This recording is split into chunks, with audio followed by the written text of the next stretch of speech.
AIDS নামৰ লোকসকল প্ৰেমৰ ওপৰত বেছি ভৰসা কৰা দেখা নাযায় আৰু লগতে এওঁলোক অলপ খঙাল স্বভাৱৰো হয়, কিন্তু এওঁলোকে যাক ভাল পায় তাক অন্তৰৰ পৰা ভাল পায়। ফ্ৰেণ্ডছ, এই ভিডিঅ'টোত আপোনালোকক মই এইডছ নামৰ লোকসকলৰ প্ৰেমত কেনেকুৱা তাক আলোচনা কৰিম।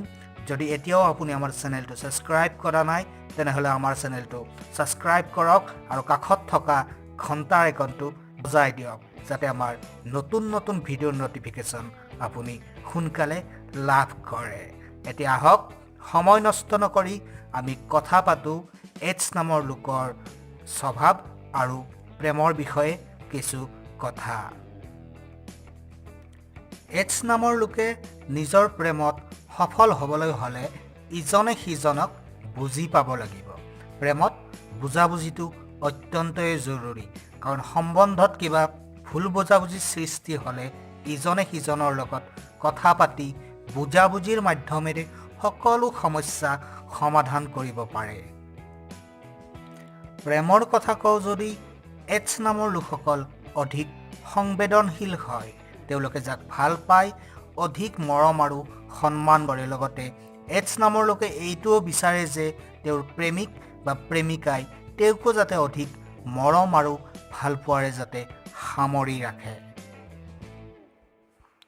এইডছ নামৰ লোকে প্ৰেমৰ সম্পৰ্কটো অধিক শক্তিশালীভাৱে অটুট ৰাখিবলৈ সক্ষম হয়।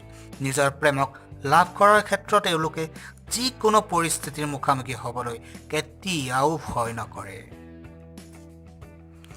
এইডছ নামৰ লোকসকল সাধাৰণতে বহুত সাহসী হয়। তেওঁলোকে নিজৰ হৃদয়ৰ কথাহে বেছি শুনে। বেলেগৰ কথা এওঁলোকে শুনে যদিও কিবা কৰাৰ ক্ষেত্ৰত নিজৰ হৃদয়ৰ কথাক এওঁলোকে বেছি প্ৰাধান্য দিয়ে। ঠিক তেনেদৰে প্ৰেমৰ ক্ষেত্ৰতো তেওঁলোকে হৃদয়ৰ কথা বেছি শুনে। এইডছ নামৰ লোকে কেতিয়াও প্ৰেমৰ নামত পাগল হৈ নাযায়। এইডছ নামৰ লোকসকলে সাধাৰণতে প্ৰেমৰ ক্ষেত্ৰত বেছিভাগেই বিশ্বাসঘাতকতাৰ সন্মুখীন হয়, কিন্তু এই ক্ষেত্ৰত আপুনি হাৰি নাযায়। ইয়াৰ পৰা এটা শিক্ষা লৈ নিজৰ লক্ষ্য বা কামৰ প্ৰতি ধ্যান দি চলি যাব লাগে। ভাবি চাব লাগে যে ভুল কাৰ।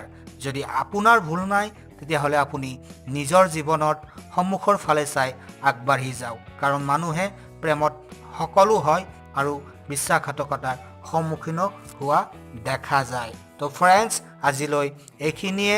ভিডিঅ'টো কেনে পালে জনাব, লাইক কৰিব, কমেণ্ট কৰিব আৰু ভিডিঅ'টো শ্বেয়াৰ কৰিবলৈ নাপাহৰিব।